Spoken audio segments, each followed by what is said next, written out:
नेपाल में social media ban के विरोध में जेन ज़ी आंदोलन और इसके पीछे कौन है, इससे भारत को क्या चुनौतियां और प्रभाव झेलने पड़ सकते हैं। 4 सितंबर 2025 को नेपाल सरकार ने Facebook, WhatsApp, Insta, YouTube, x, Reddit सहित 26 सोशल मीडिया प्लेटफॉर्म को ब्लॉक कर दिया था, क्योंकि वो नेशनल डायरेक्टिव के अंतर्गत रजिस्ट्रेशन और लोकल प्रतिनिधि नियुक्त करने के आदेश नहीं मान रहे थे। लेकिन हैरानी की बात यह है कि चीन की इस ताकतवर परेड के महज 5 दिन के बाद नेपाल जल उठता है। सवाल उठने लगे, आखिर नेपाल में संसद पर हमला किसने करवाया? जनता अपनी ही सरकार से इतनी नाराज क्यों है? यहाँ गौर करने वाली बात यह है कि जहां अमेरिकी कंपनियां नेपाल में बैन हुई, वहीं चीन का ऐप टिकटॉक लगातार धड़ल्ले से चल रहा है। सरकार के फैसले के बाद टिकटॉक नेपाल में एकमात्र बड़ा प्लेटफॉर्म बचा है। इससे सरकार को विरोध की तस्वीरों और आवाज को अपने हिसाब से नियंत्रित करने का मौका मिल रहा है।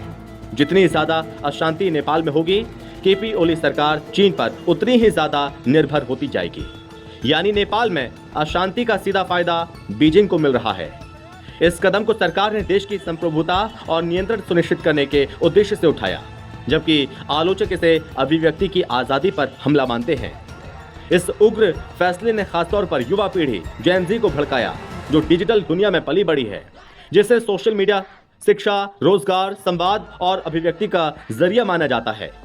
यही युवा आगे आए और जेन ज़ी प्रोटेस्ट के नाम से बड़े पैमाने पर राष्ट्रव्यापी प्रदर्शन शुरू हुए। प्रदर्शनकारियों की मांगों में सोशल मीडिया प्लेटफॉर्म को बहाल करना, भ्रष्टाचार का विरोध और सरकार की जवाबदेही शामिल थी। पुलिस ने प्रदर्शनकारियों पर फायरिंग की, जिससे कम से कम 19 लोग मारे गए, दर्जन भर से ज्यादा घायल हुए। स्थिति इतनी गंभीर हुई कि सरकार को कर्फ्यू लागू करना पड़ा और बाद में सोशल मीडिया बैन को हटाना पड़ा। प्रधानमंत्री केपी शर्मा ओली ने बाहरी हस्तक्षेप का आरोप लगाया और कहा कि एक जांच समिति बनाएंगे। सरकार ने मृतकों के परिवारों को मुआवजा और घायल हुए लोगों को मुफ्त इलाज का ऐलान किया है। जेन ज़ी के लिए सोशल मीडिया सिर्फ एंटरटेनमेंट नहीं बल्कि जीवन का अहम हिस्सा है। शिक्षा, रोजगार, संवाद, व्यापार, न्यूज और अभिव्यक्ति का माध्यम जब ये छीन लिया जाए तो प्रतिक्रिया जोरदार होती है। पत्रकारों और मानवाधिकार समूहों ने इस बैन को संवैधानिक अधिकारों, संवाद की फ्रीडम और प्रेस की आजादी का उल्लंघन बताया।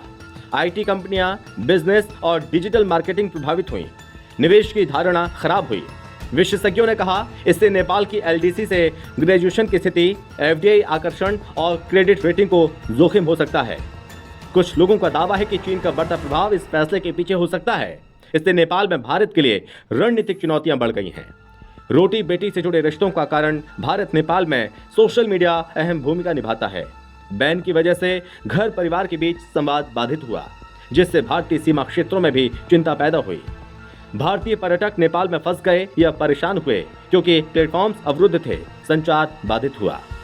सीमा पार डिजिटल व्यापार, कंटेंट क्रिएटर्स और एजेंसियों को मुश्किल हुई। भारतीय कंपनियों को संपर्क में रुकावट आई, इससे व्यापार और सहयोग प्रभावित हुआ। यदि ये कदम चीन से प्रेरित है तो ये भारत के लिए रणनीतिक क्षेत्रीय चुनौती बन सकता है। प्रेस की आजादी और मानवाधिकारों पर भारत के हितों की दृष्टि से ये चिंताजनक संकेत हो सकता है। सामाजिक राजनीतिक चर्चाओं में यह मसला केंद्रित हो गया, एक मानवाधिकार और क्षेत्रीय स्थिरता का मुद्दा बनकर सामने आया। कुल मिलाकर नेपाल में सोशल मीडिया बैन और उसके खिलाफ जेन ज़ी आंदोलन ने यह दिखाया कि डिजिटल नियम कानूनी, राजनीतिक या तकनीकी यदि समुदाय की बुनियादी जरूरतों को समझकर नहीं बनाए गए तो उनसे भारी विरोध हो सकता है। भारत की स्थिति की बात करें तो व्यवहारिक रूप से परिवार, व्यापार और पर्यटन में बाधा आई। नीतिगत दृष्टि से यह क्षेत्रीय स्थिरता, प्रेस की फ्रीडम और रणनीतिक सुरक्षा को चुनौती देता है। इस तरह यह मामला सिर्फ नेपाल का मुद्दा नहीं है, बल्कि क्षेत्रीय संवाद, मानवाधिकार, डिजिटल आजादी और राजनीतिक जवाबदेही का एक बड़ा सवाल खड़ा करता है। अगर नीति निर्माता और समुदाय मिलकर चलते हैं तो इन चुनौतियों को अवसर में बदला जा सकता है। बड़ा सवाल यह है कि क्या नेपाल में सोशल मीडिया बैन का मकसद सिर्फ रजिस्ट्रेशन नियम लागू करना था, या फिर ये जनभावनाओं को दबाने और विरोध की आवाज को कंट्रोल करने के लिए एक बड़ी साजिश है।